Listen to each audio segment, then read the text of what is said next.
Вы просто подождите-ка, мальца, ведь времена меняются. История снова повторяется. Пока Бамонт твича там шуры-муры, очередной стример выпал за текстуры.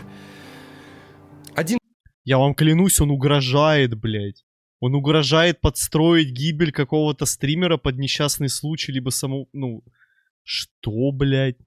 Курьер теперь, а кто-то там эскортник, другой сторчался, нагрубил поклонник, а третья, накупив себе бриллиантов, принимает кучу антидепрессантов. Ну...